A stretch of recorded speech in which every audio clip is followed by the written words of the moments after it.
यक़ी महकम अमल पे हम मोहब्बत फ़ातिह आलम जिहाद ज़िंदगानी में यह है मर्दों की शमशीरें।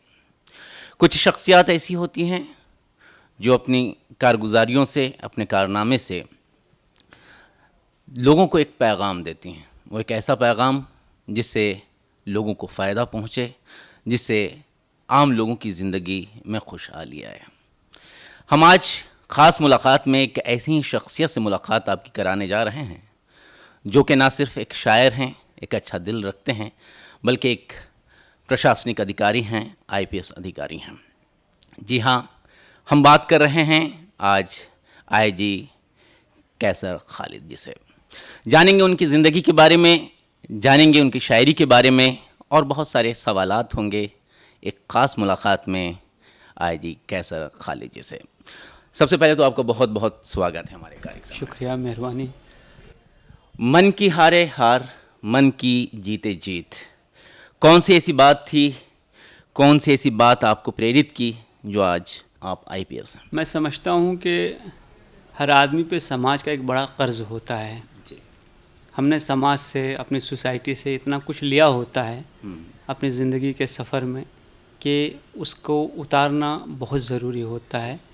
तभी समाज के दूसरे लोग भी कामयाबी की मंजिल तक पहुँचेंगे और वो उन तकलीफ़ों से, उन परेशानियों से नहीं गुजरेंगे जिससे कि हमारी लाइफ गई है। सो मैं ये समझता हूँ कि समाज के लिए हमने कुछ ऐसा काम करना चाहिए या एक ऐसी जगह पे जाके काम करना चाहिए जहाँ ज़्यादा से ज़्यादा अपॉर्चुनिटीज़ हो to give back to the society. So मैं समझता हूँ कि सिविल सर्विस और ख़ास तौर से पुलिस सर्विस एक ऐसा महकमा है, एक ऐसा डिपार्टमेंट में है जिससे या जिसमें रहकर आप लोगों की सही मानों में बहुत सारी मदद कर सकते हैं।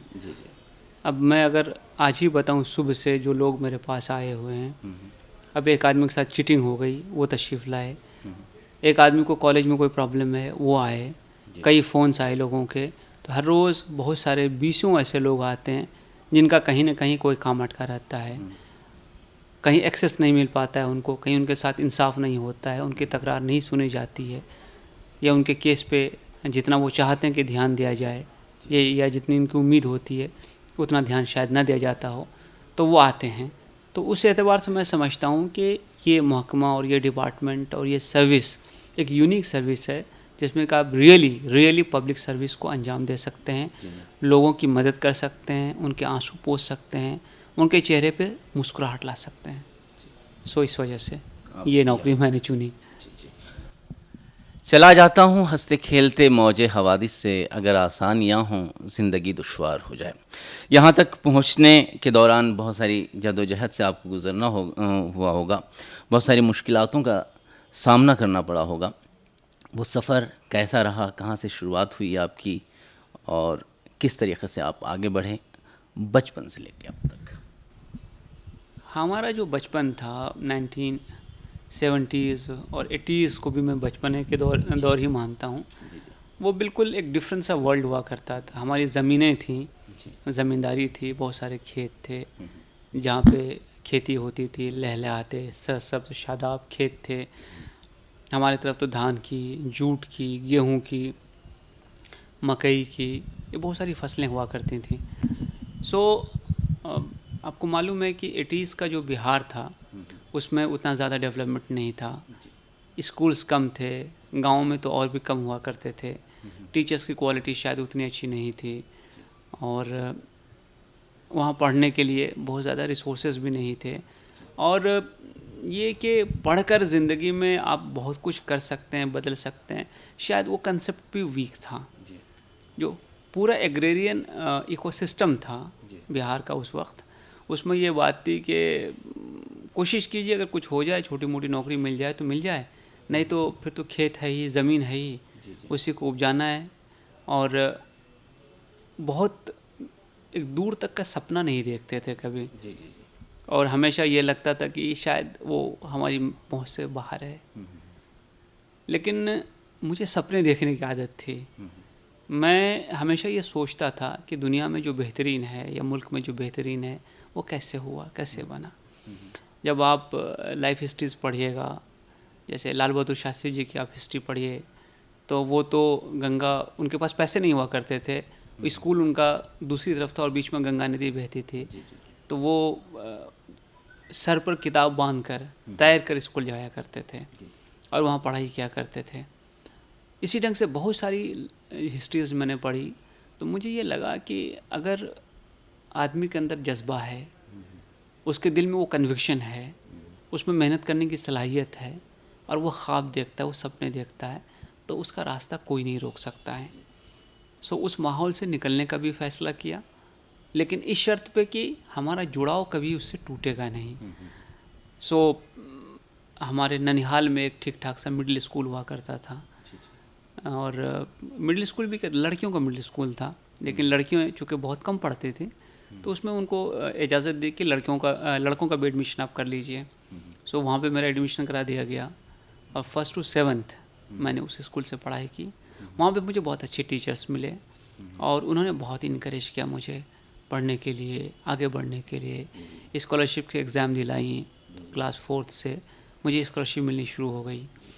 तो मेरी एक आदत थी कि स्कॉलरशिप के पैसे जब भी कभी मिलते थे, मैं सबसे पहले जाके किताबें ख़रीदता था और किसी काम पे वो पैसा खर्च ही नहीं किया। और चूँकि हमारे ननिहाल में पढ़ने का एक बड़ा माहौल था, हमारे मामा लोग जो थे, कोई इंजीनियरिंग में, कोई मेडिकल में, ऐसे चले गए थे। अररिया के कौन से गांव की बात हुई है? मेरा जो गांव है वो उसका नाम है पदमपुर, और मेरे ननिहाल जिस गांव में उसका नाम है बेलवा। तो ये अररिया से करीब 3 किलोमीटर दूरी पे है। सो हमारे जो मामा लोग थे उनकी पढ़ी हुई बहुत सारी किताबें रखी हुई थी घर में, तो मैंने उन किताबों को पढ़ना शुरू किया। तो क्या हो जाता है कि एक छोटे बच्चे को जब एक हायर लेवल की किताब मिल जाती है तो उसमें बड़ा दिमाग लगाता है, वो समझने की कोशिश करता है, और जब उसको समझना आने लगता है तो उसको बहुत खुशी मिलती है। मतलब एक अजीब किस्म की कैथार्टिक एक्सपीरियंस उसको मैं कह सकता हूँ कि मैं किताबें पढ़ रहा हूँ और मुझे खुशी होती जा रही है।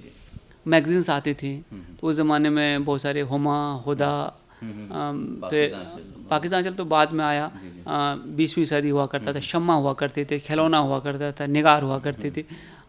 इस किस्म के बहुत सारी लिटरेरी मैगज़ीन, फिल्मी मैगजीन्स आती थी।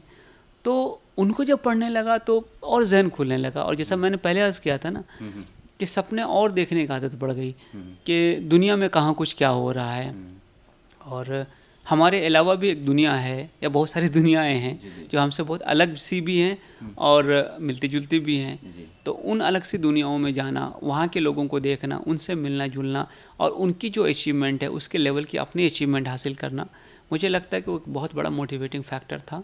और उसके बाद कोशिश ये हुई कि फिर जो है जो बेस्ट है लाइफ में उसमें कोशिश की जाए। सो जैसे कि मैंने अर्ज़ किया कि 4th और 6th दोनों में मुझे स्कॉलरशिप मिला। फिर 10th में जब एग्ज़ाम दिया तो मैं बिहार के मेरिट लिस्ट में था, टॉपर्स में था। फिर पटना साइंस कॉलेज में मेरा एडमिशन हो गया। पटना साइंस कॉलेज वो जगह है जो आप सोच सकते थे कि इस किस्म के स्टूडेंट मिलेंगे, इस कैपेबिलिटी के, इस टैलेंट के लोग मिलेंगे, वैसे लोग मिले। और जब उनको देखता था तो मैं यही सोचता था कि अपने अंदर ये अच्छाइयाँ मैं कैसे लेके आऊँ जो इनके अंदर हैं। ये जितना कुछ जानते हैं, जितनी इन्होंने पढ़ाई की है, जो स्पोर्ट्स से खेल सकते हैं, जिस किस्म से इनकी ऑरेटरी है, जिस किस्म से इनका जनरल नॉलेज है, जिस किस्म से इनकी पर्सनालिटी डेवलपमेंट हुई है, जो कॉन्फिडेंस है, जो पॉइज़ है, ये मैं अपने अंदर कैसे लेकर आऊँ। अब मैं देहात से गया हुआ, गाँव से गया हुआ, छोटे शहर से गया हुआ आदमी, अब पटना तो स्टेट का कैपिटल था और है, और वहाँ पे जब आप अलग अलग किस्म के लोगों को मिलते हैं, देखते हैं, कितने कॉन्वेंट के पढ़े हुए होते हैं, कितने दूसरे बोर्ड्स के पढ़े हुए होते हैं, बहुत अच्छे अच्छे स्कूल से लोग पढ़ के आए हुए होते हैं। और उस दरमियान जब आपको ये पता लगता कि नहीं, इसके बावजूद मार्क्स तुम्हारे ही ज़्यादा हैं, तो मैं बहुत बार सोचता था कि मैं जब एक गांव में, एक देहात में रहकर लालटेन जलाकर पढ़कर यहाँ तक आ सकता हूँ, गाइडेंस नहीं था, कोई पढ़ाने वाला नहीं था, पूछने वाला नहीं था, तो मैं डेफिनेटली इससे भी आगे जा सकता हूँ।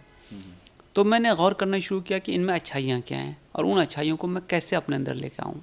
सो वो उन अच्छाइयों को अपने अंदर लाने की शुरुआत की, सीखना शुरू किया, समझना शुरू किया, और धीरे धीरे मैं देखता गया कि वक्त ऐसा आता गया कि अल्लाह का शुक्र है मैं उनसे बहुत आगे आ गया। सो मैंने ये इस चीज़ को समझा कि एक बहुत बड़ी एसेट होती है इंट्रोस्पेक्शन। अपने आप को जांचते रहना, अपने आप को परखते रहना, अपने बारे में विचार करते रहना, कि मैं ज़िंदगी में आज जिस मुकाम पे हूँ वहाँ से आगे मैं कैसे जाऊँगा, और वो कौन सी अच्छी क्वालिटीज़ है जो मुझे अपने अंदर लानी पड़ेगी, और मेरी वो कौन सी वीकनेसेस हैं जो मुझे कंट्रोल करनी पड़ेगी, कम करनी पड़ेगी। वो एक सफ़र था, बड़ा इंटरेस्टिंग सा सफ़र था। हमारे रूममेट्स जो थे हॉस्टल में, उनसे बहुत कुछ सीखा, कॉलेज मेट्स से बहुत कुछ सीखा, और उसमें मैंने ये भी देखा कि उसी दौर में बहुत सारे लोग वेवार्ड हो गए, उन्होंने अपने रास्ते अलग कर लिए, पढ़ाई छोड़कर और दूसरे कामों में लग गए, और वो रास्ते में कहीं ना कहीं पीछे रह गए। फोकस, कंसंट्रेशन, डिटर्मिनेशन, अपने मंजिल की तरफ निरंतर चलते रहना, और इन तमाम चीज़ों पे सोचना शुरू किया, उनको अपनाना शुरू किया।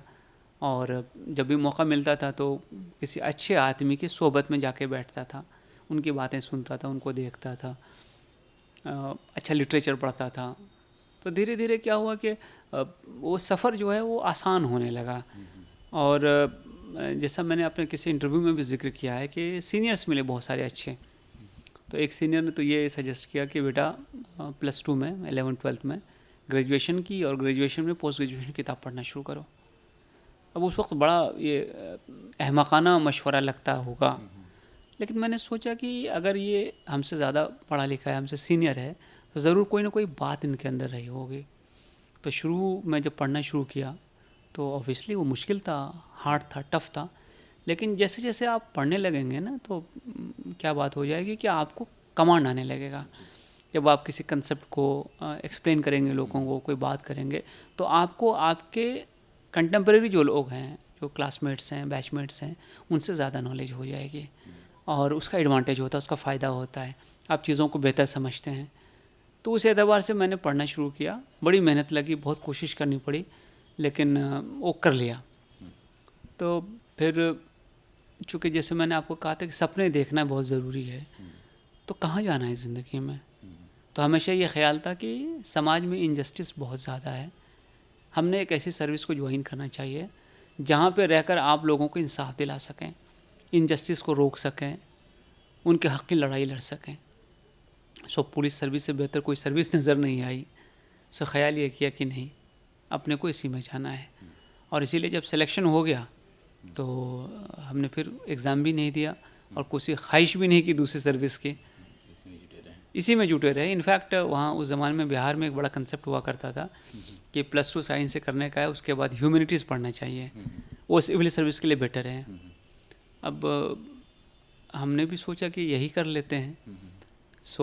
ग्रेजुएशन +2 होने के बाद, 12th होने के बाद मैंने अपना दाखिला पटना कॉलेज में करवा लिया। वहाँ पे मैंने ज्योग्राफी सब्जेक्ट पढ़ी। ज्योग्राफी था मेरे साथ, पॉलिटिकल साइंस थी, सोशोलॉजी थी, ऐसे सब्जेक्ट्स थे, और ज्योग्राफी में मेरा मेजर था, ऑनर्स। तो ज्योग्राफी को जब पढ़ना शुरू किया तो सही माने में और ज़िंदगी के बहुत सारी चीज़ें खुलने लगी।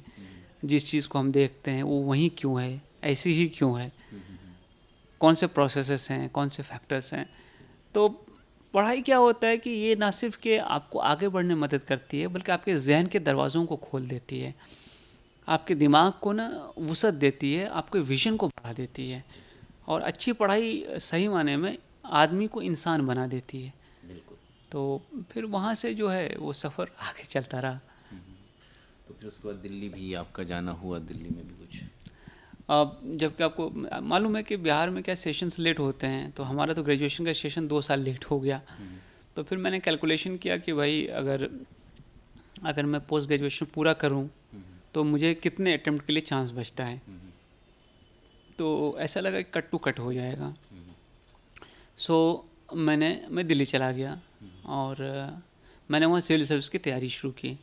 उस ज़माने में दिल्ली में एक बड़ा अच्छा इंस्टीट्यूट हुआ करता था, हमदर्द स्टडी सर्किल, और मैं अभी भी दुआएं दूंगा हकीम अब्दुल हमीद साहब को, कि जिन्होंने वो सेंटर कायम किया, और लेट जो उसके डायरेक्टर थे सैयद हामिद साहब, इन दोनों ने बहुत सारे लोगों का करियर प्लान किया है। सैकड़ों लोग, अगर मैं कहूँ तो गलत नहीं होगा। हमदर्द स्टडी सर्किल में जब हमारा सिलेक्शन हो गया, हम गए वहाँ पे, तो बहुत सारे लोग ऐसे थे जो ऑलरेडी क्वालिफाई कर चुके थे और फिर से एग्ज़ाम दे रहे थे। जब उनके साथ आप 24 घंटे रहते हैं, उठते बैठते हैं, खेलते कूदते हैं, डिस्कशंस करते हैं, तो आपको ये पता लगता है कि ये आपसे डिफरेंट लोग नहीं हैं, आपके जैसे ही हैं। उनका टैलेंट का लेवल भी आपके जैसा ही हो सकता है, कम भी हो थोड़ा आपसे। सो अगर ये कर सकते हैं तो मैं क्यों नहीं कर सकता हूँ। तो फिर वही फार्मूला कि इनमें अच्छा क्या है उसको लगाया और फिर उनसे सीखना शुरू किया और अपने आप को थोड़ा बेटर करना शुरू किया। और हमदर्द में रहकर मुझे वो एटमॉस्फेयर मिला जिसकी वजह से जिसको आप कहते हैं कि आपकी स्किल शार्प हो जाते हैं और आपका कॉन्फिडेंस बढ़ जाता है और आपको एग्ज़ाम टैकल करने का तरीक़ा आ जाता है। और शायद यही सब वजह रही कि आपको देश भर में 115वां रैंक हासिल हुआ। ऊपर वाले की मेहरबानी है, थोड़ी अपनी मेहनत भी है और गाइडेंस। और मैं सैयद हामिद साहब का ख़ास तौर से यहाँ पे फिर नाम लूँगा, उनका गाइडेंस रहा। वो जो भी स्टूडेंट थे वहाँ पे ना, उनमें जो अच्छाइयाँ थी, जो स्ट्रेंथ था, उसको वो पहचानते थे। और बीच बीच में हम लोग को बोला कि थोड़ा दम भी देते थे क्योंकि एक सवाल है आपसे, आपने बहुत अच्छी एक बात कही कि पढ़ाई आदमी को इंसान बना देता है। और हमारे कुरान शरीफ की जब शुरुआत हुई नाजिल, जब वो कुरान शरीफ हो रहा था, पहला हुर्फ इक़रा था। बावजूद इसके आज मुस्लिम कम्युनिटी की अगर बात करें आप, तो कहीं ना कहीं हमें बचपन से ही ये सिखाया जाता है या बताया जाता है, या कम्युनिटी के ज़्यादातर लोगों का ये मानना होता है कि पढ़ लिख कर के क्या करेगा, नौकरी तो मिलेगी नहीं, रोज़ी रोज़गार में अब से ही लगा दो। बचपन से ही वो स्कूटर की दुकानों में, इस्त्री की दुकानों में तमाम वो चीज़ें आ जाती है जिससे पढ़ाई कहीं ना कहीं रुकती नज़र आती है। और लड़कियों के बारे में तो माइंड ही सेट होता है। इस पर आप क्या कहेंगे? देखिए, सबसे बड़ी जो प्रॉब्लम है मुस्लिम कम्युनिटी में वो है होपलेसनेस, उम्मीद की कमी। जबकि कुरान में कहा गया कि ला तुक़नितू मिन रहमतिल्लाह, कि अल्लाह की रहमत से कभी मायूस मत हो। और जैसा आपने ख़ुद जिक्र किया कि ये दीन तो शुरू हुआ है इक़रा से, पढ़ा। और मैं अक्सर कहता हूँ कि पढ़ने से आदमी का जहन खुलता है, उसको दुनिया और आखिरत सब समझ में आती है और उसको ये समझ में आता है कि वो ख़ुद क्या और खुदा क्या है और उसका खुदा से रिश्ता क्या है। मैं अक्सर अपने स्पीचेस में कहता हूँ, अल्लाह चाहता तो कोई और आयत उतार देता कि मैं खुदा हूँ, ये रसूल हैं, नमाज़ पढ़ो, रोज़े रखो, हज करो, ज़कात दो। ये आयतें नहीं उतरी। पहली आयत इक़रा इसलिए उतरी है कि इन तमाम चीज़ों के लिए इक़रा ज़रूरी है। आप पढ़ोगे तभी आप समझोगे इन तमाम चीज़ों को, और सही रास्ता, मॉडरेट रास्ता, इंसाफ का रास्ता, ये आपको समझ में आएगा, जो कि इस्लाम सिखाता है। तो ये होपलेसनेस जो है, ये दीन का कंट्रीब्यूशन नहीं है, ये आपके हिस्टोरिकल इवोल्यूशन का कंट्रीब्यूशन है। 1857 का जो गदर हुआ, जो फर्स्ट वार ऑफ इंडिपेंडेंस हुआ, उसमें बेतहाशा तादाद में मुस्लिम मारे गए। इन लोगों ने लीड लिया था दिल्ली में और बहुत सारी जगहों पे। इनको चुन चुन के ख़त्म किया गया, इनकी जायदादें जब्त कर ली गई और इनको बिल्कुल रोड पे लाके खड़ा कर दिया गया। और उसके बाद भी 100 साल तक ब्रिटिश हुकूमत यहाँ पे रही। और ये जो पीरियड है 1857 से 1947 तक था, ये बड़ा होपलेसनेस का पीरियड है मुसलमानों के लिए। इसी को दूर करने के लिए सर सैयद अहमद ख़ान ने अलीगढ़ यूनिवर्सिटी कायम की और बहुत सारे सोशल रिफॉर्मर ने कोशिश की और ये होपलेसनेस और उम्मीद की कमी को ख़त्म करने की कोशिश की। लेकिन एक हम लोग फेटलिस्टिक हो गए। उसके बाद एक जनरेशन टू जनरेशन हम यही सोचते रहे कि हमारा कुछ नहीं हो सकता है। और मैं समझता हूँ कि इस वजह से उस कंसेप्ट को, उस माइंडसेट को कम्युनिटी से बाहर निकालना बहुत ज़्यादा ज़रूरी है। ये मुल्क हम सभी का है, इसके ग्रोथ में हम सबका, इसके डेवलपमेंट में हम सबका शेयर है और ये शेयर हासिल करने के तरीक़े कॉन्स्टिट्यूशन में बता दिए गए हैं। मैं जिस रास्ते को अपना कर आज यहाँ इस पोस्ट पे बैठा हूँ, वो भी एक तरीक़ा है। डॉक्टर्स बनना एक तरीक़ा है, इंजीनियर बनना एक तरीक़ा है, बड़े बड़े नौकरियों में जाना एक तरीक़ा है, अपना बिज़नेस इस्टेब्लिश करना एक तरीक़ा है। लेकिन चूँकि होपलेसनेस है तो हम ये समझते हैं कि जो क़ैद हमने ख़ानदानी तौर से अपने ऊपर लाद ली है ख़ुद से। बल्कि यहाँ पे मैं एक एग्ज़ाम्पल दूँगा जो मैंने एक जगह पढ़ा कि हाथी का बच्चा जब छोटा होता है तो उसको लोहे की ज़ंजीर से बांधा जाता है। वो बड़ी कोशिश करता है उसको छुड़ाने के लिए, लेकिन चूँकि ज़ंजीर मज़बूत होती है तो वो छूट नहीं पाती है और बच्चा इस माइंडसेट का हो जाता है कि मैं चाह कर भी, कोशिश करके भी इस ज़ंजीर को तोड़ नहीं पाऊँगा। जब वही बच्चा बड़ा हो जाता है, बड़ा हाथी हो जाता है, बहुत पावरफुल हो जाता है, तब उसको सिर्फ एक रस्सी से आप बांधोगे तब भी वो कहीं नहीं जाता है, क्योंकि उसके जहन में, दिमाग में ये बात बैठ गई है कि वो इस ज़ंजीर को तोड़ नहीं सकता है। अगर इस ज़ंजीर को हम तोड़ नहीं सकते हैं तो फिर हम इंसान अपने आप को क्यों समझें कि अल्लाह ने तो लातादाद कैपेबिलिटीज हमारे अंदर डाली हैं। कुरान में बार बार कहा गया है तुम गौर क्यों नहीं करते, तुम फिक्र क्यों नहीं करते, तुम इस चीज़ को क्यों नहीं देखते। अभी इकबाल, जिसको कि हम शायर इस्लाम के लक़ब से भी याद करते हैं, उन्होंने कहा सितारों से आगे जहाँ और भी हैं, अभी इश्क इम्तिहान और भी हैं। तो जहाँ तो सितारों से आगे भी बहुत है, लेकिन हम अगर अपने आप को साइकोलॉजिकली ग़ुलाम बना लें और ये समझें कि हम इस जंजीर को तोड़ नहीं सकते, तो हमारी गलती है। तो मैं बहुत सारा जो अपना एजुकेशनल एक्सटेंशन का प्रोग्राम करता हूँ, करियर गाइडेंस का प्रोग्राम करता हूँ, मैं ये कहता हूँ कि मैं तो देहात से, गाँव से आया हुआ आदमी हूँ। मैं अगर रहकर वहाँ कोशिश कर यहाँ तक पहुँच सकता हूँ, तो आप तो शहरों में रहते हैं, आप तो मुझसे बहुत आगे जा सकते हैं। और कोई ऐसी सलाहियत नहीं है जो कि औरों के अंदर हो और आपके अंदर नहीं है, ऐसा बिल्कुल नहीं है। शर्त है कोशिश करने की, और कोशिश चूँकि हम नहीं करते, इसीलिए हम लेम एक्सक्यूज़ेस ढूंढ के लाते हैं कि साहब हमारे साथ तो नाइंसाफ़ी होती है, हमको तो मार्क्स नहीं दिए जाते, हमको तो इंटरव्यू में छांट दिया जाता है। मैं आपको 2 दर्जन ऐसे ऑफिसर्स के बारे में बता सकता हूँ जो कि अपने बैच में यूपीएससी के इंटरव्यू में सबसे ज़्यादा नंबर लेकर आए। मैं खुद अपने बैच में हूँ, मेरे से ज़्यादा नंबर इंडिया में किसी को नहीं है। मैं फैज़ कदवई को जानता हूँ, 96 बैच के 255 नंबर लाए थे 300 में, जो कि मेरे ख्याल से एक रिकॉर्ड होगा।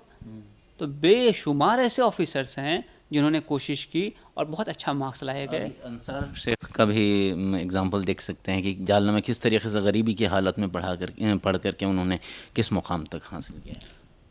मैं अपना ही एक शेर यहाँ पे कोट करूँगा कि मायूस हो के जहदे मुसलसल न छोड़ना, मायूस हो के जहदे मुसलसल न छोड़ना, ज़ख्मों के बाद हाथों में गौहर भी आएंगे। तो ज़ख्म तो लगेंगे पहले, लेकिन उसके बाद गौहर आएंगे। ऐसे बहुत कम खुश नसीब होते हैं जिनकी लॉटरी लग जाती है। दुनिया में जितने भी लोग बड़े हुए और आज बड़े हैं, उनकी ज़िंदगी अगर हम निकाल के देखेंगे तो आप समझ जाएंगे कि इन्होंने कितनी कोशिश की है, कितनी मेहनत की है, तब जाकर वहाँ तक पहुँचे हैं। तो ज़िंदगी तो किसी के लिए भी अल्लाह ने आसान नहीं रखी, अपने नबी के लिए आसान नहीं रखी, नबियों पे तो और ज़्यादा आजमाइश आई है। तो अल्लामा इकबाल साहब कहते हैं कि उक़ाबी रूह जब बेदार होती है जवानों में, नज़र आती है उनको अपनी मंजिल आसमानों में। तो कहीं ना कहीं हमें मंजिल की तरफ बढ़ना चाहिए, तो ख़ुद ब खुद मंजिल हमारी तरफ चल के आएगी कि मंजिल के जुस्तजू में क्यों घूमता है राही, इतना अजीम बन जा कि मंजिल तुझे पुकारे। तो इस माइंड सेट को बदलने की ज़रूरत है, मुसलमानों को ये सोच बदलने की ज़रूरत है कि हमारा कुछ हो नहीं सकता, हम नौकरी नहीं मिल सकती, हमें आगे बढ़ने का मौका नहीं मिल सकता। कहीं ना कहीं ये सोच तो बदलने की ज़रूरत है। अब आप सोचिए ना, अगर मैंने ऐसा सोचा होता, मेरे पेरेंट्स ने ऐसा सोचा होता, तो मैं आज क्या होता? मैं खेती कर रहा होता जाके गांव में। मैं अगर आज यहाँ पहुँचा हुआ हूँ, और बेशुमार ऐसे स्टूडेंट्स हैं जिनको मैं जानता हूँ जो कि अपनी कोशिश से, अपने हौसले से, अभी अंसार का आपने जिक्र किया, इस साल 2 बच्चे वहाँ से निकले हैं, नूह सिद्दीकी और सलमान। अभी मुलाकात हुई मेरी सलमान से, वो तो बकरियाँ चराता था। उसने खुद जिक्र किया, अभी कल्याण में हम लोग एक करियर गाइडेंस कैंप में गए हुए थे, उसने जिक्र किया अपनी स्पीच में इस बात का कि सर मैं तो बकरियां चराता था, वहाँ से आज एक IAS ऑफिसर अगर बन सकता है। तो हम तो शहरों में रहते हैं, हमारे पास तो स्कूल्स अवेलेबल हैं, best of the coaching available है, गवर्नमेंट सपोर्ट करती है, तो हम क्यों नहीं कर सकते हैं? यही सवाल, इसी से जुड़ा हुआ सवाल है हमारे, ये आगे के सवाल है कि बहुत सारे लोग होते हैं जो चाहते हैं कि वो आगे बढ़ें, मगर जो फाइनेंशियल प्रॉब्लम उनके साथ होती है और कहीं ना कहीं उनके पीछे रहनुमा नहीं होता, गाइडेंस करने वाला नहीं होता है, तो उनको आज के दौर में क्या तरीक़ा इख्तियार करना चाहिए, कहाँ से उन्हें मदद मिल सकती है और कैसे वो आगे बढ़ सकते हैं? देखिए, चूँकि मैं ख़ुद अपनी ज़िंदगी को जानता हूँ, मैं ग्रेजुएशन तक तो मुझे स्कॉलरशिप मिलती रही, और जब मैं हमदर्द स्टडी सर्किल में था तब भी गवर्नमेंट ऑफ इंडिया की तरफ से ग्रांट मिला करता था। मुझे लगता है वो 500 या 600 रुपये पर मंथ जो है उस वक्त हुआ करता था। बेशुमार ऐसी स्कीम्स हैं गवर्नमेंट की, अगर हम उसको समझें और उसमें अप्लाई करें, उसके जो फॉर्मेट है उसमें, तो मुझे लगता है कि वहाँ से मदद मिल जाती है। NGOs हैं, अब जैसे हमदर्द स्टडी सर्किल है, हमदर्द स्टडी सर्किल में रहना फ्री था, आपको अपने खाने के पैसे देने होते थे, लाइब्रेरी फ्री थी, हम जो किताबें कहते थे वो लाइब्रेरी मंगवा दी जाती थी।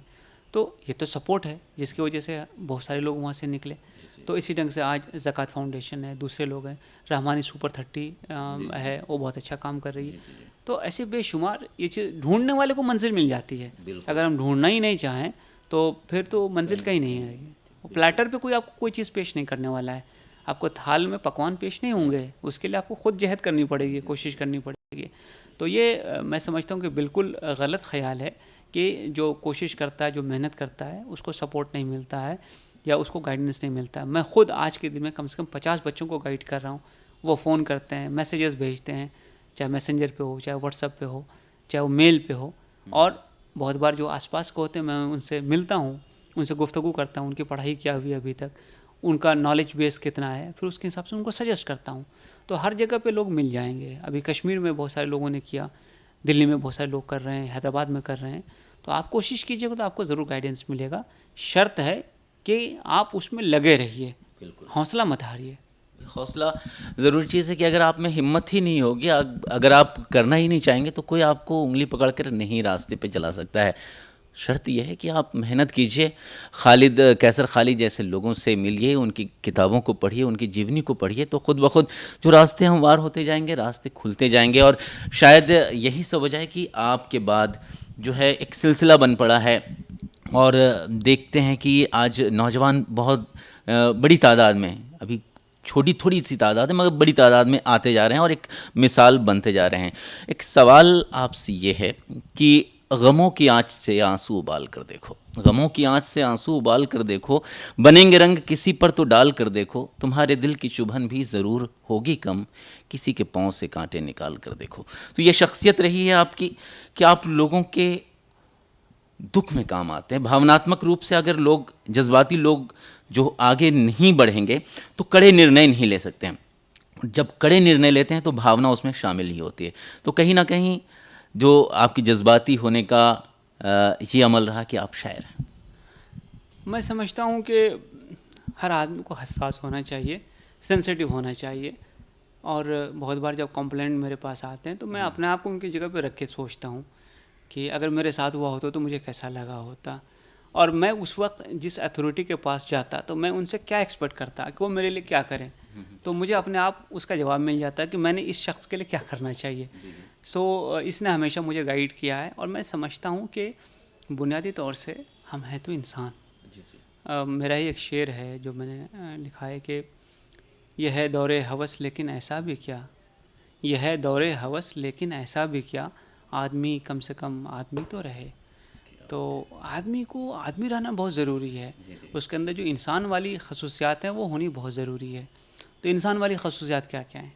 पहली बात तो है कि आदमी को आदमी के काम आना चाहिए। और जब मैं आदमी की बात कर रहा हूँ तो मैं किसी मज़हब, किसी फ़िरक़े, किसी नस्ल, किसी ज़ुबान, किसी इलाक़े, किसी शक्ल, किसी सूरत, किसी रंग की बात नहीं करता हूँ। हर वो शख्स जो इंसान है वो इंसान है, उससे आपका एक भाई का रिश्ता है और ये भाईचारे का रिश्ता दिखना चाहिए। ये तो वक्त वक्त की बात है कि कौन अमीर है, कौन गरीब है, किसका रंग कैसा है, कौन किस इलाके में पैदा हुआ, किसके वालिदैन कैसे हैं। लेकिन बुनियादी तौर से इंसान के नाते हमें इंसान का जो फ़र्ज़ है, इंसानियत का जो फ़र्ज़ है वो हमको ज़रूर अदा करना चाहिए। तो उसमें पहली तो चीज़ ये है कि हम अगर किसी के गम में काम आ सकें, दुख में काम आ सकें, तो उससे बेहतर और कोई चीज़ नहीं होती है टू सर्व द ह्यूमैनिटी। और गांधी जी को निकाल के देख लीजिए, मदर टेरेसा को देख लीजिए, जितने बड़े लोग हुए, जितने प्रोफेट्स हुए, जितने महापुरुष हुए, सब ने इंसान की को मदद की है, इंसानियत को मदद की है। तो मैं समझता हूँ कि वो लोग हमेशा अपने लिए एक गाइडेंस के तौर पे रहे और हैं। तो इंसान को मदद करनी चाहिए। दूसरी बड़ी बात यह है कि बहुत अफसोस की बात यह होती है कि जब लोग कामयाब हो जाते हैं तो उनके अंदर गुरूर फ़ौरन आ जाता है। एक sense of ego, sense of pride, sense of superiority आ जाती है। मैं समझता हूँ कि इससे और कोई बुरी चीज़ नहीं हो सकती आपको बर्बाद करने के लिए। जैसे ही आपके अंदर ये जज्बा आ गया, आप लोगों से कट जाएंगे, आप उन इलाक़ों में वापस नहीं जाएंगे, उस मोहल्ले में नहीं जाएंगे, गरीबों से आप अपना ताल्लुक़ नहीं रखेंगे। और कोई आदमी परेशान हाल आपके पास आया तो आप उसके साथ वो एम्पैथी का जज्बा नहीं ला पाएंगे, जो कि इस प्राइड नहीं रहने पर आपके दिल में पैदा होगी। तो वो बहुत ज़रूरी है कि हम समाज में वो तबका जो इतना फॉर्चुनेट नहीं है, जिसको उतनी चीज़ें नहीं मिल सकें जो अच्छे लोगों को मिली हैं, डेवलप्ड लोगों को मिली हैं, एलीट को मिली हैं, तो हम उनकी मदद करें। क्योंकि कोई मुल्क जब डेवलप्ड होता है तो उसमें बेसिक जो क्राइटेरियन होता है वो ये होता है कि इंसान के अंदर जो कैपेबिलिटीज़ है उसको डेवलप करने के लिए उसको भरपूर अपॉर्चुनिटी मिले। तो अब अगर कोई गरीबी की वजह से इलाज नहीं करा पा रहा है, पढ़ नहीं पा रहा है, फ़ी नहीं दे पा रहा है, कोई और काम नहीं कर पा रहा है, तो मैं समझता हूँ कि ये हमारी इंसानी ज़िम्मेदारी है कि हम उसको मदद करें और इंसाफ हासिल करके देना, उसमें मदद करना, उसका रास्ता बताना और उसमें उसको गाइड करना। मैं समझता हूँ कि हमको इंसान होने की हैसियत से एक बहुत इम्पॉर्टेंट टास्क है। शायरी से आपका जुड़ाव है, शायर हैं आप, तो ये शायर कैसे बने, किस तरीक़े से आपकी ये शुरुआत हुई थी? जैसा कि मैंने आपको पहले भी अर्ज़ किया था कि मुझे याद है खलीलुर रहमान आज़मी ने लिखा है, उनकी एक गज़ल का एक शेर है कि हमने खुद आप अपने ज़माने की सैर की, हम के कबूल की ना किसी रहनुमा की शर्त। तो हमारा तो कोई रहनुमा नहीं था, तो हमने बहुत ठोकरें खाई, बहुत सारी परेशानियाँ उठाई, झेली, लेकिन उससे समझ में आने लगी ज़िंदगी क्या चीज़ है। तो जब आप इन हालात, कैफ़ियत, जज्बात से गुज़रेंगे तो आपके ज़हन में ख़्याल आएगा, और अगर आप हसास हैं, आपका दिल चीज़ों से अफेक्ट हो जाता है, थोड़ी देर के लिए क्यों ना सही, तो आप में कुछ ना कुछ एक क्रिएट करने का जज्बा पैदा होगा। और मैं ये समझता हूँ कि दुनिया का हर लिटरेचर या हर क्रिएटिव फॉर्म वो इंसान के रिश्तों की कहानी है। इंसान का सबसे बड़ा रिश्ता उससे खुद से होता है, उसका कि मैं अपने आप को पहचानता हूँ कि नहीं पहचानता, मैं कौन हूँ, मैं क्या हूँ। अब मेरा ही एक शेर है कि यकीन है यूँ तो मुझे भी कि आदमी हूँ मैं, यकीन है यूँ तो मुझे भी कि आदमी हूँ मैं, दरून ज़ात मगर ख़ुद से अजनबी हूँ मैं। तो मैं अपने आप को नहीं पहचानता मैं क्या हूँ। तो एक तो रिश्ता ये होता है, फिर आपकी फैमिली से आपका रिश्ता होता है, आपके समाज से होता है, आपके मुल्क से होता है, दुनिया से होता है, आपके माहौल से होता है, जिस इन्वायरमेंट में आप रहते हैं उससे होता है, तमाम तर चीज़ जो आप देखते हैं उससे आपका एक रिश्ता है। और हर नावल, हर कहानी, हर पेंटिंग, हर पोइट्री, हर क्रिएटिव फॉर्म उसी का एक एक्सप्रेशन है, इंसानी रिश्तों की कहानी है। सो इंसानी रिश्तों की कहानी आप जिस फॉर्म में कहना चाहें कह सकते हैं। तो मेरे लिए पोइट्री जो है वो ज़्यादा नेचुरल फॉर्म थी। तो अब जैसे मैं आपसे गुफ्तगू कर रहा हूँ, आपके बारे में मैंने अभी सुना, आपने बताया, तो आपका जो सफ़र रहा है उसके बारे में भी चंद ख्याल है मेरे। जहानाबाद में जाके आया हूँ, एक माहौल था, एक वक्त था, बड़ा नक्सल अफेक्टेड एरिया था। वहाँ एक एसपी साहब हुआ करते थे, गनी मीर साहब, वो हमदर्द के प्रोडक्ट थे, अभी कश्मीर में चले गए वो। तो मैं उनसे भी मिल के आया। वहाँ पे एक जेल ब्रेक बहुत मेजर हुआ है, बहुत सारी चीज़ें, रोड कैसे हैं, गड्ढे कैसे हैं, ट्रेन की लाइन कैसे रेलवे रोड के बाजू से जाती है। तो उन तमाम चीज़ों को, वो एक पूरा का पूरा मंज़र मेरे अभी नज़रों के सामने है। तो कहीं ना कहीं उससे कोई ख्याल, कोई जज्बा पैदा होगा, और जब वो तहरीक आएगी तो कुछ ना कुछ शेर में वो ढल जाएगी। तो एक तो चीज़ ये है। दूसरी चीज़ ये है कि जब मैंने शायरी शुरू की और काफ़ी कुछ लिख चुका था, तो एक उस्ताद को मैंने दिखाया, तो उन्होंने देखा, काफ़ी ध्यान से देखा, और कहने लगे कि एक मशवरा दूं। मैंने कहा जी बिल्कुल बताइए। तो उन्होंने कहा कि आप ऐसा कीजिए कि अभी तक आपने जो लिखा है, जो कि करीब एक पूरी डायरी भर गई थी, उसको काट दीजिए और फिर से लिखिए। मैं दंग उनको देखता रहा, पूरी मेहनत। और लेकिन मैं गुस्सा नहीं हुआ। मैंने पूछा क्यों? उन्होंने ये कहा कि देखिए, आपके अंदर सलाहियत है, लेकिन इसको जितनी मेहनत आप करेंगे, इसको जितना निखारने की कोशिश करेंगे, ये उतना निखरेगा। तो जैसे हीरे के अंदर तो चमक होती है, लेकिन उसको काटना पड़ता है, तराशना पड़ता है। और मुझे याद है माइकलएंजेलो ने एक बार कहा था कि वो बहुत बड़ा मूर्तिकार था, उसने ये कहा था कि मूर्तियाँ तो पत्थर में पहले से मौजूद होती हैं, हम तो सिर्फ उनको तराश के निखार देते हैं। सो उन्होंने ये कहा कि आप तराशने का जो है वो जारी रखिए अमल, और इससे आपकी शायरी में निखार पैदा होगा। और मैंने वाक़यतन वो पूरा काट दिया, और डायरी अभी मेरे घर पे रखी हुई है। ख़याल को नहीं काटा, लेकिन उसकी जो एक्सप्रेशन थी उसको फिर से कहने की कोशिश की।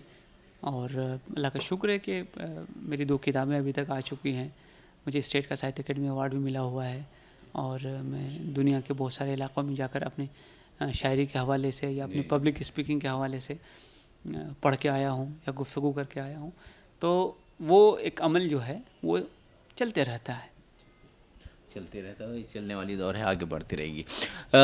पुलिस के नज़रिए से एक सवाल है कि जिस तरीके से हमारी रोज़ की ज़िंदगी में पुलिस से सामना होता है, ट्रैफिक के माध्यम से, चेकिंग के माध्यम से, किसी हादसे के माध्यम से, कोई घटना के माध्यम से, तो हम पुलिस के प्रति अपने नज़रिए को फ़ौरन बना लेते हैं, और फ़ौरन बनाए हुए नज़रिए में कहीं ना कहीं नकारात्मकता नज़र आती है।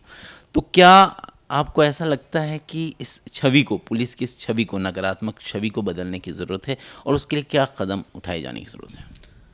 अगर आपने मुन्ना भाई फिल्म देखी होगी, जो पहली फिल्म थी मुन्ना भाई सीरीज़ की, तो उसमें जो डीन है उसने अपने एक लेक्चर में कहा था, कॉलेज के जो प्रिंसिपल होते हैं, कि मैं अपनी बच्ची का एडमिशन, अपनी बच्ची का ऑपरेशन खुद नहीं करूँगा, क्योंकि इमोशन की वजह से मेरे हाथ कांप सकते हैं। सो पुलिस में क्या होता है कि चूँकि हम उन्हीं चीज़ों को रोज़ देखते हैं जो कि लोगों पे कभी कभी गुजरती है, वही मारपीट, वही ज़ख्मी, वही मर्डर, वही रेप, वही सारी चीज़ें। तो बदकिस्मती से होती है कि थोड़े दिन के बाद हम थोड़े से इम्यून होने लगते हैं, हमारे अंदर की जो सेंसिटिविटी और एम्पैथी है वो कम होने लगती है, और हमारे सामने जो आदमी आता है हम उससे जब ट्रीट करते हैं, उससे जब गुफ्तगू करते हैं, तो शायद जिस हिसाब से करनी चाहिए, जिस सिंपैथी से करनी चाहिए, वो नहीं कर पाते हैं। इस वजह से क्या होता है कि जो हमारे दिल में जज्बा अगर उनकी मदद करने का भी हो तो हम मैसेज वो कन्वे नहीं कर पाते हैं। अब जैसे मैं खुद एग्जांपल दूं कि हमारी ट्रेनिंग के दरमियान हमें एक बार पोस्टमार्टम दिखाने के लिए ले जाया गया उस्मानिया जनरल हॉस्पिटल हैदराबाद में।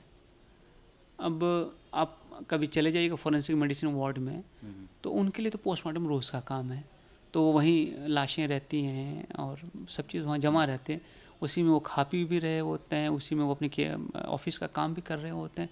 अब हम जब गए तो हमको स्टेंच आने लगी, बदबू आने लगी, हमने बड़ी मुश्किल से कंट्रोल करके हम अंदर तक गए। उसके बाद एक एक्सीडेंट हुआ था, 4 लोग उसमें मर गए थे। अब एक लेडी की लाश लाई गई और हमें बताने जाने लगा कैसा है। तो ऑब्वियसली जब पोस्टमार्टम होता है तो आपको मालूम है कि कैसे बदन को खोला जाता है, कपड़े कैसे काट दिए जाते हैं। तो मेरे जहन में ये ख्याल आने लगा कि क्या इंसान इसी के लिए जीता है कि उसका अंजाम ये हो।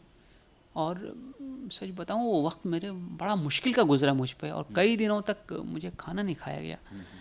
तो ये तो होता है, लेकिन जो पोस्टमार्टम करते हैं वो बहुत इत्मीनान से वो बता रहे हैं कि साहब ये देखिए ऐसे खोलते हैं, यहाँ पे ऐसा है, ये इंजरी इस जगह पे देखते हैं, इसको यहाँ देखते हैं।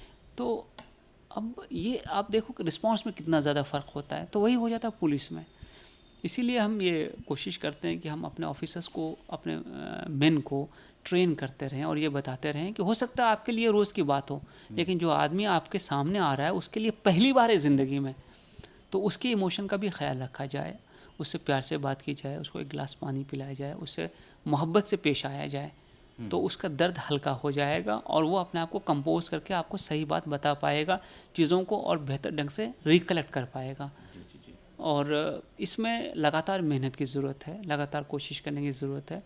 तो ये जो हमारा कटिंग एज लेवल है पुलिस स्टेशन, वहाँ पे ये चीज़ होनी बहुत ज़रूरी है। सिमिलरली ट्रैफिक में आप देखिए कि ट्रैफिक में चूँकि लोगों का रोज़ का होता है, बल्कि बहुत बार ट्रैफिक पुलिस का इमेज इसलिए अच्छा होता है कि वो किसी अंधे को रोड क्रॉस करा रहे होते हैं, स्कूल के बच्चों को ट्रैफिक रोक के पार करा रहे होते हैं और चाहते हैं कि आपकी ज़िंदगी सेफ़ रहे।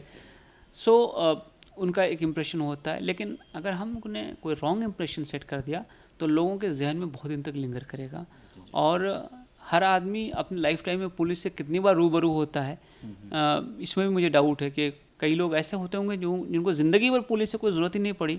अब तो खैर पढ़ने लगी, चूँकि सबको पासपोर्ट बनाना है अपना और कोई प्रोग्राम कराना होता है।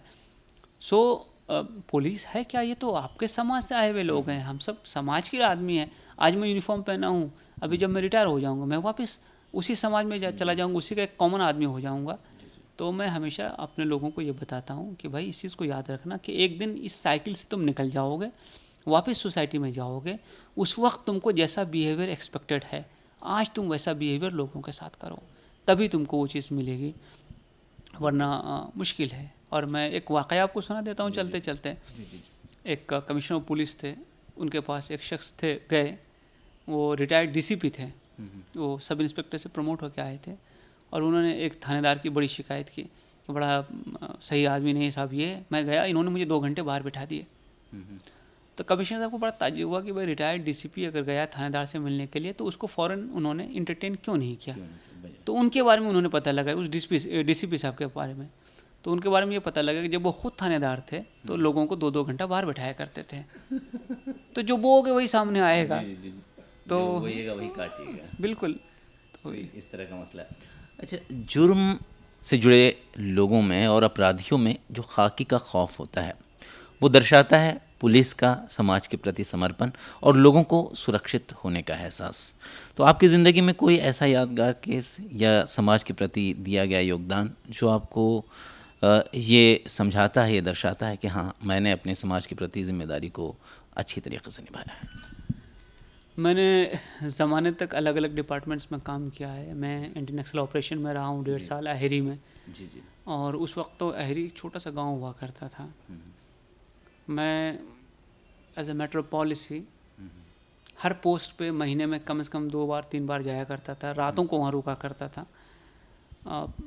खाना क्या मिलता है, लोग कैसे रहते हैं, रात में सिक्योरिटी सिस्टम कैसा रहता है, उन तमाम चीज़ों को देखा करता था। आपको मालूम है एम्बुशेस होते हैं, बॉम्ब ब्लास्ट होता है, फायरिंग होती है, ये सब चीज़ें तो ऐसे माना जाना जिला है गढ़चिरौली अहेरी वगैरह। ऐसी चीज़ें ऐसी थी कि जिनको हमने फर्स्ट हैंड एक्सपीरियंस किया हुआ है। अब वहाँ एहसास होता है कि आपकी जान और आपके साथ जो सिपाही है उनकी जान बराबर है।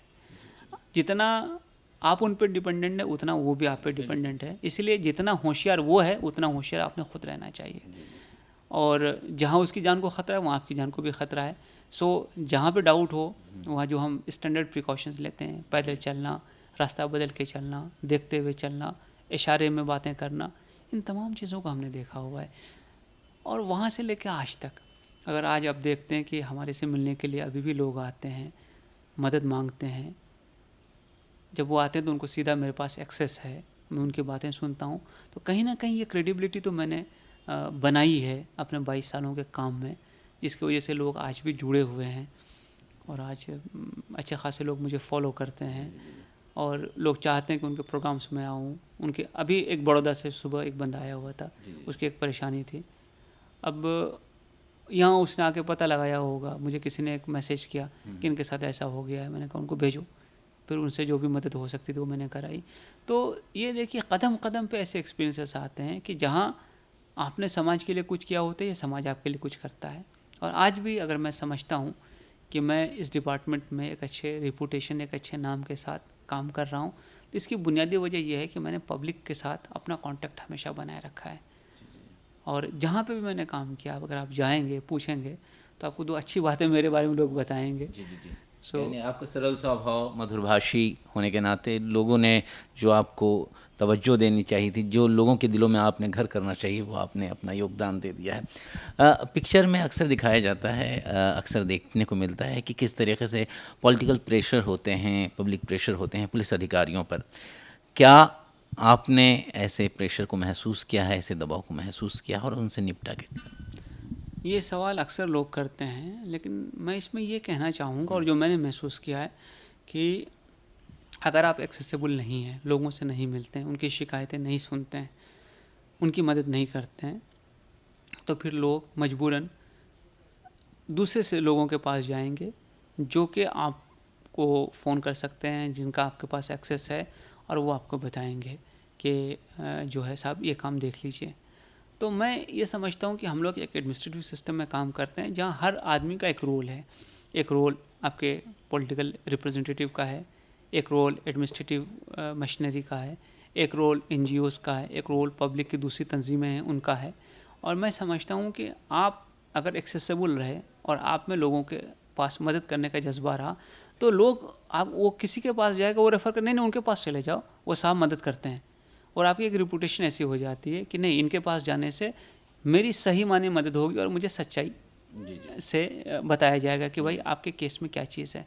तो प्रेशर ऐसा कुछ नहीं होता है, लेकिन अगर आप खुद लोगों को आने नहीं देते हैं, मिलते नहीं हैं, उनकी शिकायतें नहीं सुनते हैं, तो नेचुरली लोग दूसरों के पास जाएंगे और फिर उसके थ्रू आपके पास आएंगे। तो ये तो अपने पैर पे कुल्हाड़ी मारने वाली बात है कि मैं पब्लिक सर्विस में हूँ, मैं लोगों की सेवा के लिए यहाँ हूँ और मैं ही लोगों से नहीं मिल रहा हूँ। तो ये बात तो मुझे कभी पटी नहीं कि आदमी ऑफिसर बनने के बाद एक अपने दरवाजे बंद कर ले लोगों के लिए। मैं तो पब्लिक के लिए जीता हूँ, मैं उनके लिए नौकरी में हूँ, मैं उनकी टैक्स से मेरी सैलरी आती है, तो मैं उनकी सर्विस नहीं करूँगा तो किसकी करूँगा। बिल्कुल। और मैं ये समझता हूँ कि एक अपॉर्चुनिटी है जॉब, ये हमेशा नहीं रहने वाली है, 30, 32, 35 साल में ख़त्म हो जाने वाली है। तो जब आपकी ये अपॉर्चुनिटी ख़त्म हो जाएगी तो आप हाथ मल के क्या करेंगे? जब है तब तो कीजिए। और जब तक आपको जो चीज़ मिली, जो आपने इनहेरिट की, उससे बेटर सिस्टम छोड़ के नहीं जाते हैं तो आपने क्या कंट्रीब्यूट किया। बल्कि मैं एक कहानी बता देता हूँ इसमें। मैं वर्धा में एसपी हुआ करता था, तो 2 लोग एक बार मेरे पास मिलने के लिए आए। वो कहने लगे कि आप कभी जलगांव डिस्ट्रिक्ट में आपने काम किया था क्या? तो मैंने कहा हाँ काम तो किया है, लेकिन आप ये सवाल क्यों पूछ रहे हैं? तो उन्होंने कहा साहब हम लोग इंदौर जा रहे थे वर्धा से, तो वह जलगांव जाता है वो हाईवे, तो हम रास्ता भूल करके गलती से शहर में चले गए और हमको हाईवे तक जाने का रास्ता नहीं मिल रहा था। तो एक सुबह का वक्त था, एक ट्रैफिक का कांस्टेबल नज़र आया, तो हमने उनसे जाके पूछा कि भाई हाईवे तक जाने का रास्ता किधर से है। तो उसने हमारी गाड़ी को देखा, तो MH32 वर्धा का नंबर है पासिंग का। तो उन्होंने पूछा कि आप लोग वर्धा से आ रहे हैं? तो उन्होंने कहा हाँ। तो उसके बाद उन्होंने मेरे बारे में पूछा कि खालिद साहब वहाँ SP हैं? मैं बोला हाँ। तो बोला आप उनको जानते हैं? बोले नहीं, उनसे तो कोई मुलाकात हमारी नहीं है। फिर उनको ले जाके उनसे नाश्ता कराया और हाईवे पे लाके छोड़ दिया। तो ये लोग बड़े ताज्जुब में थे, तो इन्होंने पूछा कि लेकिन आपने ऐसा क्यों किया? उन्होंने कहा कि अगर वो कभी मिले तो कहिएगा कि उनका एक चाहने वाला आपको मिला था। ये है जिसको हम हिंदी में या मराठी में पुण्याई कहते हैं, गुडविल। अब मैं उस कांस्टेबल को नहीं जानता हूँ, लेकिन कहीं ना कहीं वो किसी काम से, किसी बात से, मेरे बिहेवियर से, या हमारा जो अप्रोच है कि हम बेहतर छोड़ के जाएं, मुतासिर हुआ होगा, तो ये उसने वापस किया। अब इन दोनों आदमी के जहन में पुलिस के बारे में उम्र भर के लिए एक पॉजिटिव इमेज बैठ गई। मैं ये समझता हूँ कि हमें जो है हमेशा इस बात को ध्यान रखना चाहिए कि ये तो एक कन्वेयर बेल्ट है, आप इधर चढ़े उधर उतर जाइएगा। तो बीच का जो 30-35 साल है, इसी में आप जो चाहें कर लें। या तो आप अपने को एलीट बना लीजिए और सबसे नाता कट कर लीजिए, या फिर आप समाज को कुछ देने की कोशिश करें, उसको एक बेहतर जगह बना के जाएं, ताकि कभी आप जब आंख बंद हो रही हो ना और अपनी पूरी ज़िंदगी का नक्शा आपके सामने आया हो, तो आपको दुख नहीं हो, अफसोस नहीं हो, मैं चाहता तो ये कर सकता था लेकिन मैंने किया नहीं। बाद में अफसोस ना हो, इसलिए जो वक्त आपको मिला है उसमें कुछ ऐसा काम कर जाएं कि आपके बाद भी ये नाम आपके साथ रहे, कुछ किए हुए काम आपके साथ रहें। पहले के दौर में जो देखा जाए, पुलिस का काम बहुत कम हद तक लोगों तक पहुंचता था, अच्छे कामों को।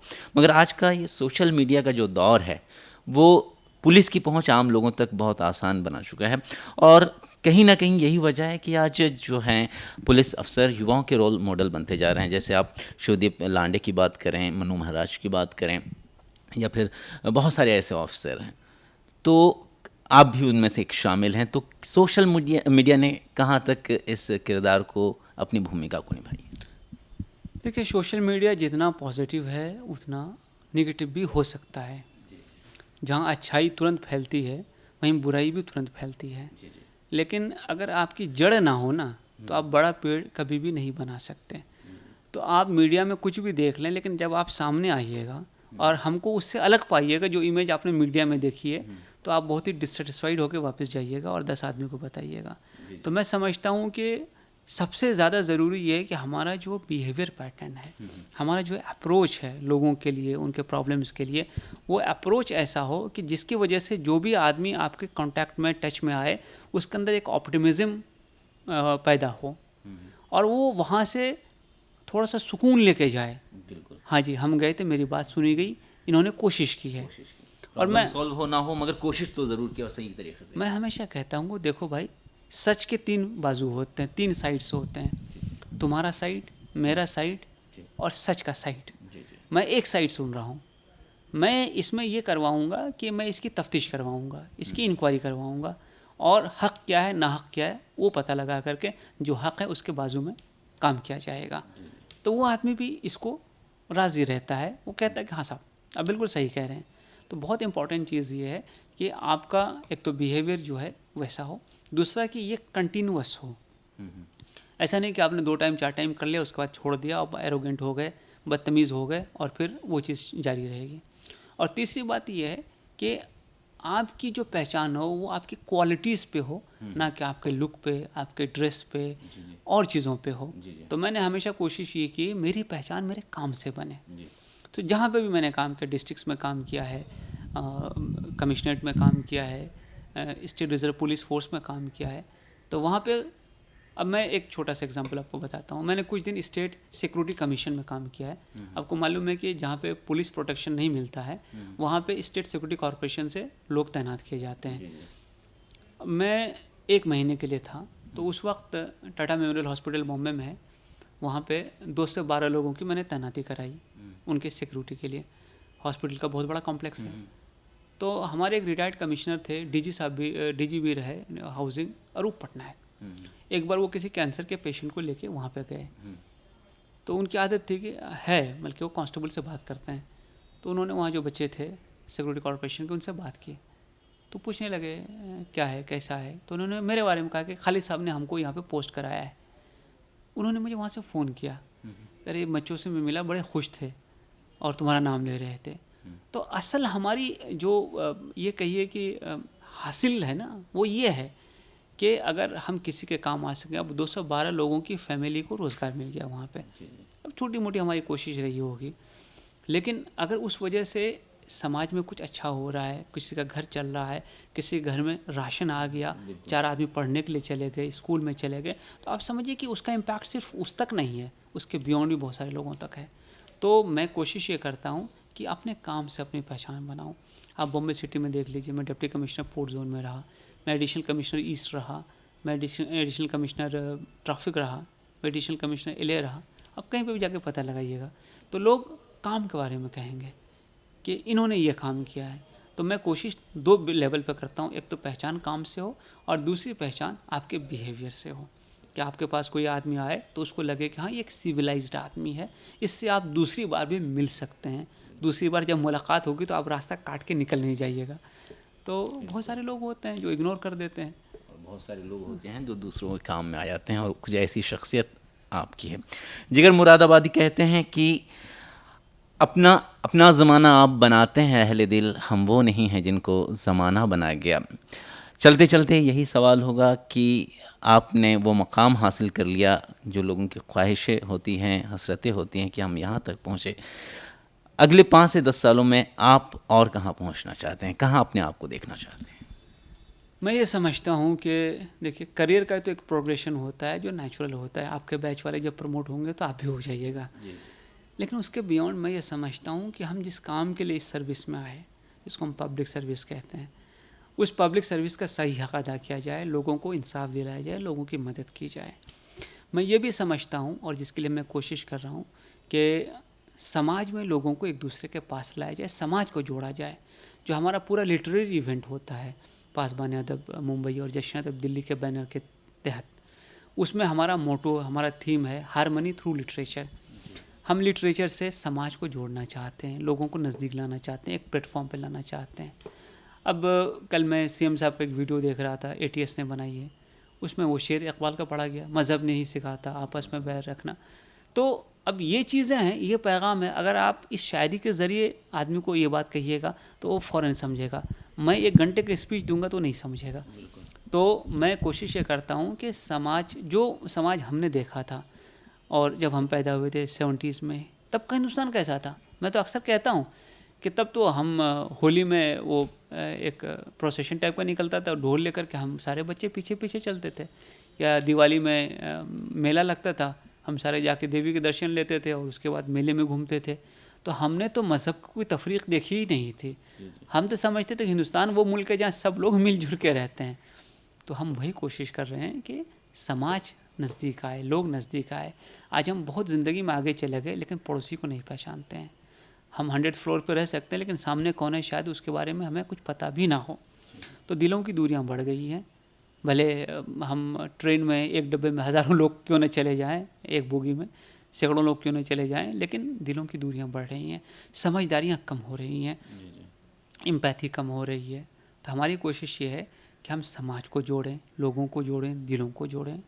इसके अलावा मैं ये भी चाहता हूँ कि जो आज का यूथ है जिसमें डिस्पोडेंसी है, होपलेसनेस है, वो हम दूर करें और कोशिश करें कि हमारे जैसे सैकड़ों लोग पैदा हों। मैं जहाँ तक पहुँचा उससे आगे लोग जाएं और मुल्क और समाज का नाम रोशन करें और लोग कहें कि हाँ जी ये हिंदुस्तानी है और इसने ऐसा काम किया। आज एक एपीजे अब्दुल कलाम की ज़िंदगी हम पढ़ते हैं, सुनते हैं और हम कितना मोटिवेट होते हैं। सोचिए कि हर इलाके में ऐसे सैकड़ों एपीजे अब्दुल कलाम अगर पैदा हो जाते तो हिंदुस्तान का क्या नक्शा होता। तो मेरी कोशिश तो ये है कि हम अपने जो करियर प्रोग्रेशन है उसके साथ साथ मुल्क और समाज के लिए कुछ कर सकें, उनको आगे लेके जा सकें, दूरियों को कम कर सकें, होपलेसनेस मिटा सकें। और बहुत सारे हमारे यूथ जो रास्ता भटक जाते हैं, आपने बीच में टेररिज्म पे सुना होगा, इधर उधर चले जाते हैं, फंडामेंटलिस्ट हो जाते हैं, वहाँ से उसको निकालें, उसको मेन स्ट्रीम में लाएं और उसको बताएं ये मुल्क तुम्हारा है, इसमें कोशिश करने से तुम उतना ही हिस्सा मिलेगा जितना कि और कोशिश करने वालों को मिल रहा है। इसमें लगो, इसमें जुड़ो और हिंदुस्तान को उस मुकाम पे लेके जाओ जहाँ के कभी ये हुआ करता था। ये थे हमारे साथ कैसर खालिद जी। बातचीत के ज़रिए कुछ ऐसी बातों को भी सामने इन्होंने रखा जिसको सुनकर और जिस पर अमल करके आप भी तरक्की की नई इबारत को लिख सकते हैं, आप भी कुछ पा सकते हैं, आप भी कुछ हासिल कर सकते हैं। ज़िंदगी दी हुई उसकी थी, हक़ तो यह है कि हक़ अदा ना हुआ। तो ज़िंदगी एक ही बार आपको मिलती है और उस ज़िंदगी में कुछ ऐसे लम्हे होते हैं जब आप अपनी ज़िंदगी को बना सकते हैं। बनाइए अपनी ज़िंदगी को ख़ुद के लिए भी और औरों के लिए भी, कि ताकि आपकी ज़िंदगी लोगों के लिए फैज़याब का सबब बने, लोगों के लिए एक जीने का सबब बने। अगर ऐसा कर लेंगे तो आपकी ज़िंदगी सार्थक होगी, आपके लिए भी औरों के लिए भी। दीजिए ख़ास मुलाकात में इजाज़त। बहुत बहुत शुक्रिया आपका, और इंशाअल्लाह उम्मीद करेंगे कि लोग इससे कुछ हासिल करें, कुछ सीखें और कुछ अपना और अपने ख़ानदान, अपने माँ बाप, अपने समाज, अपने धर्म और अपने मुल्क का नाम रोशन करें। खुदा हाफिज़, नमस्कार।